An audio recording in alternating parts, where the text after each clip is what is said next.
Ada yang lagi coba ngatur-ngatur tuh. Lihat tuh statementnya. Pak, orang mah terserah rakyat, mau datang mau kagak, mau nyoblos 3 apa mau golput itu terserah mereka. Efek dari kekecewaan anak abah. Ya, makanya ada seruan coblos semua. Kenapa begitu? Karena kalian itu bukan pilihan orang itu. Kita lihat saja lah program-program yang ditawarkan RK ini kok sepertinya hanya berbau kesenangan sesaat saja. Ridwan Kamil dan Suswono bakal tiru konsep joget Oke Gas ala Prabowo. Lo pada tuh harus tahu ya kalau marketing politik negara kita itu bisa sekocak ini karena mereka-mereka yang menganalisis tren gejolak politik di Indonesia itu bisa membaca siapa target audiensnya. Assalamualaikum warahmatullahi wabarakatuh. Kembali lagi di channel Prayoga Muhammad. Gimana kabar kalian semua? Semoga baik-baik saja ya dan dilancarkan segala rezekinya.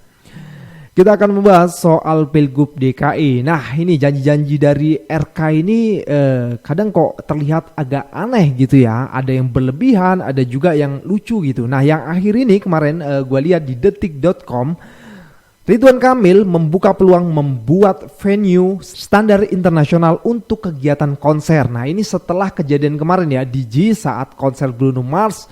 Dan ternyata akses untuk masuk dan keluarnya itu macet teman-teman semua. Tapi begini ya, harusnya melihat kejadian JIS itu di mana RK harusnya lebih mengedepankan transportasinya dan akses jalannya gitu ya, bukan malah membuat stadion baru atau tempat baru lah intinya ya kan, yang tentunya akan menelan dana banyak dan juga menghabiskan waktu gitu ya. Kenapa kok kepikiran mau buat kayak gitu biar ada tandingan atau gimana gitu. Belum lagi juga ada itu ya, RK katanya ingin membuat kampung wisata, uang masuk 300 tidur di rumah warga. Nah ini jadi banyak program-program yang menurut gue pribadi sih lucu gitu ya. Harusnya mending konsultasi aja lah ke Pak Anies Baswedan daripada nantinya jadi acak-adut gitu ya. Oke teman-teman semua, nanti kita akan membahas itu, tapi sebelumnya kita lihat video yang ini dulu. 3 pasang pilkada di Jakarta, visi misinya bagus-bagus semua. Sumpah di luar nalar semua itu. Jadi kita sebagai warga Jakarta jangan lupa tanggal 27 November kita coblos 3-3-nya, oke? Karena biar nggak ada rasa cemburu, biar merasa adil ya kan, biar Jakarta kita tentram, oke? Intinya jangan lupa tanggal 27 November kita coblos 3-3-nya. Ih mantap. Ada yang lagi coba ngatur-ngatur tuh. Lihat tuh statementnya. Pak, orang mah terserah rakyat, mau datang mau kagak, mau nyoblos 3 apa mau golput itu terserah mereka. Ya enggak? Apa yang rugi? Hah? Bapak aja nggak pernah denger apa kemauan rakyat Jakarta. Hah? Kan Bapak tahu kemauan rakyat Jakarta tuh siapa yang calonnya. Ya enggak? Ente pelintirin bergabung dengan sono. Sekarang mau ngatur-ngatur. Aduh. Kita suruh dengerin partai, tapi partai sendiri nggak denger kemauan kita. Ya udah. Hah? Kalau kata orang bilang minggir, cemplungnya sendirian. Aduh. Kita justru ya warga Jakarta ini udah nggak mau ikut campur Pak, terserah ya nggak. Macem-macem partai itu pada munafik tuh nggak. Hah? Teriak-teriak dinasti akhirnya gabung juga, sama aja. Mana nih anak abah pada kecewa, bakal ada nyoblos 3. Assalamualaikum. Aku nih sambil makan lah ya, bikin strip video ini ya. Tunggu dulu, sesuap dulu ya. Bismillahirrahmanirrahim.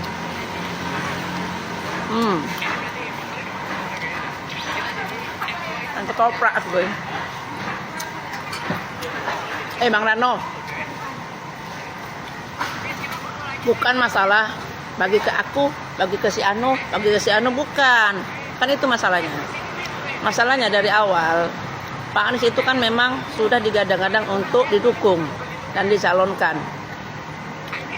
Di tengah-tengah jalan tidak jadi dengan segala macam cara kan gitu. Itu adalah efek dari kekecewaan anak abah. Ya, makanya ada seruan coblos semua. Kenapa begitu? Karena kalian itu bukan pilihan orang itu.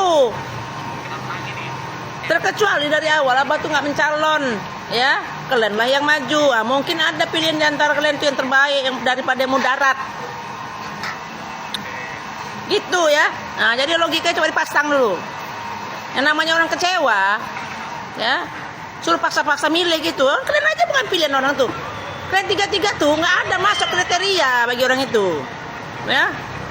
Jadi jangan kalian bilang anak Abah tuh kenapa mesti begitu, kenapa begitu. Demokrasi, itulah demokrasi ya, yang sesungguhnya tidak boleh dipaksakan. Biar kalian tahu ya. Jadi kalau kalian mau menang, kerja kalian sendiri, kerja keras kalian. Gimana caranya kalian mendapatkan suara dari anak-anak Abah tuh, ya. Nah itu aja, ya, jangan kalian paksa. Dah. Oke. Wassalamualaikum. Ya itu ya, coblos 3 masih marak di DKI. Nah ini Bung Rano Karno juga sudah mulai khawatir gitu ya. Begitupun dengan wakil dari Pak RK gitu ya, mengatakan bahwasanya rugi kalau misalnya coblos 3 ataupun golput gitu. Nah ya begitulah teman-teman semua yang terjadi sekarang. Oke, kita coba lihat ya bagaimana tanggapan dari netizen soal RK yang akan membuat juga gitu tandingan dari Stadion JIS. Kita lihat videonya. Halo guys, ada pernyataan dari Ridwan Kamil soal JIS nih, Jakarta International Stadium. Nah, akses JIS ini kan memang masih banyak dikeluhkan oleh warga masyarakat ya. Nah, Ridwan Kamil mengatakan bahwa kami akan membangun stadion standar internasional baru untuk kegiatan konser, menggantikan JIS yang masih belum layak digunakan, begitu katanya. Kalau menurut saya sih, ya ini konyol lah. Ya sama seperti kebanyakan program RK yang kalau kita lihat ya, mobil curhat lah segala macam.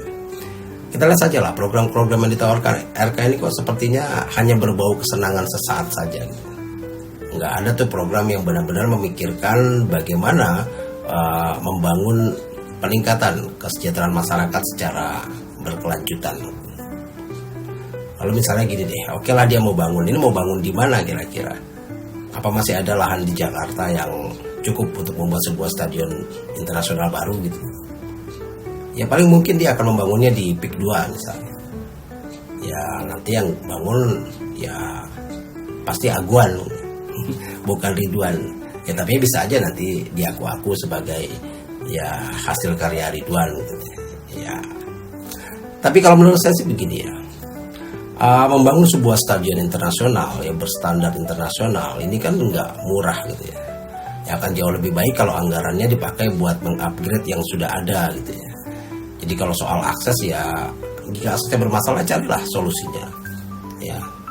Jadi belum tentu juga kalau kita membangun ya sesuatu ya, stadion yang baru ini nggak akan ada problem lain gitu.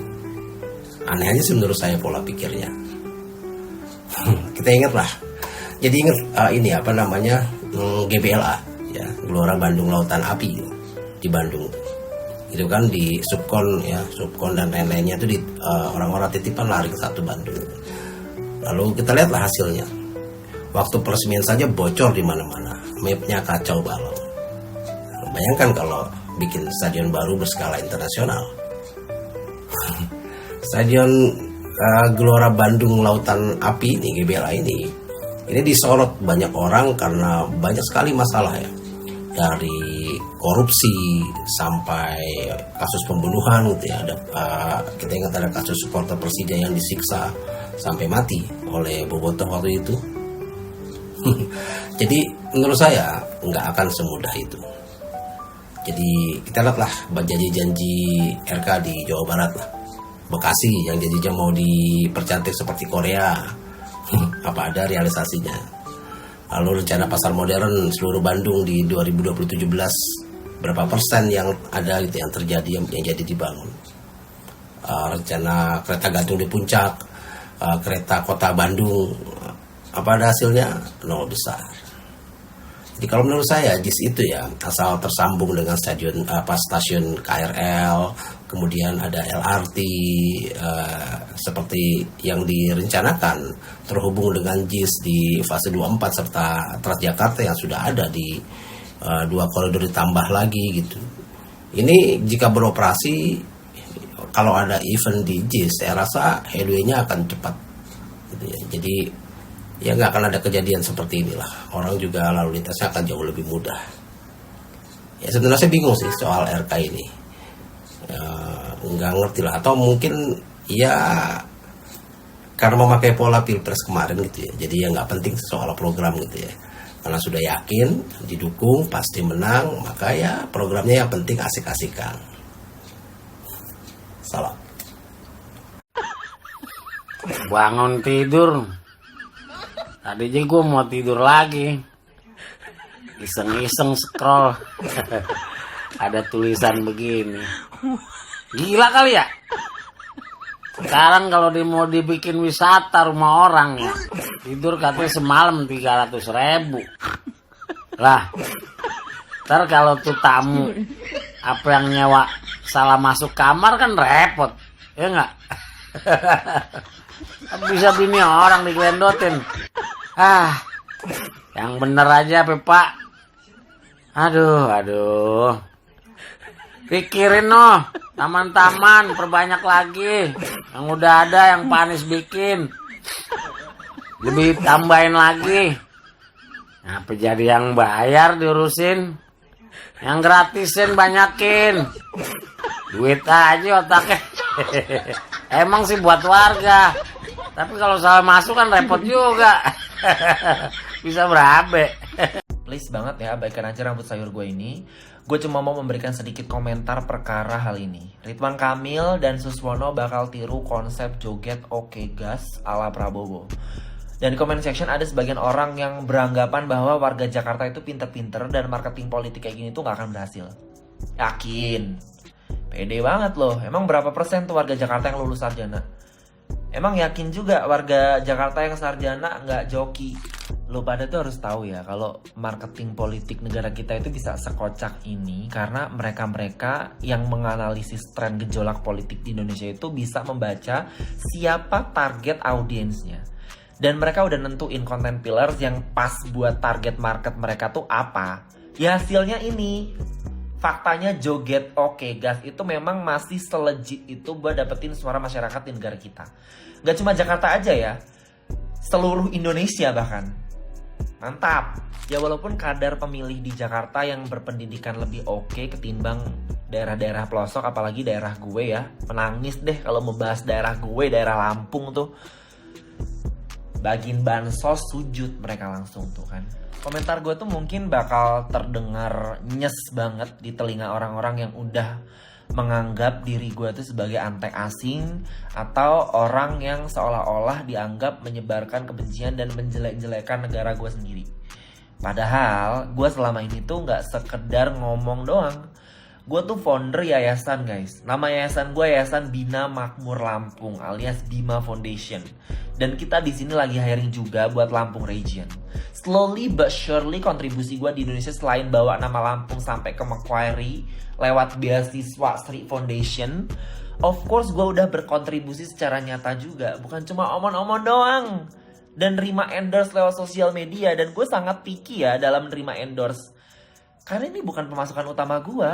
Plus gue lahir dan besar dari keluarga yang cukup berada. Sedikit saran aja ya buat para warga Indonesia. Bukan bermaksud untuk menggurui. Namun kalau masih muda ya kalian-kalian ini, investasiin diri kalian ke sektor pendidikan. Atau kalau kalian udah ngentot, udah nikah sama orang, punya anak, sekolahin tuh anak lo di sekolah yang bagus. Walaupun gue tau lah government kita itu fail dalam membuka lapangan pekerjaan di Indonesia, sehingga banyak masyarakat di Indonesia yang susah untuk afford pendidikan, untuk mengakses pendidikan.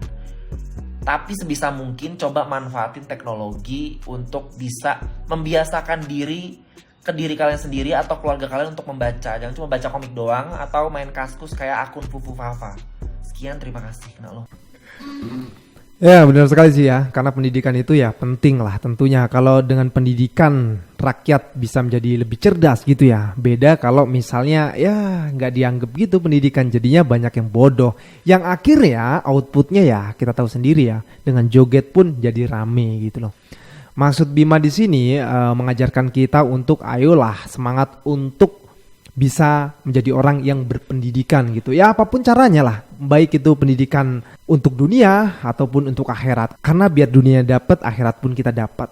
Hidup kita bahagia. Oke teman-teman semua, gue rasa cukup ya. Jangan lupa untuk berikan komentar dan kritikan kalian di bawah ini. Jangan lupa juga untuk like, subscribe channel ini. Sekian dari gue, Prayga Muhammad. Wassalamualaikum warahmatullahi wabarakatuh.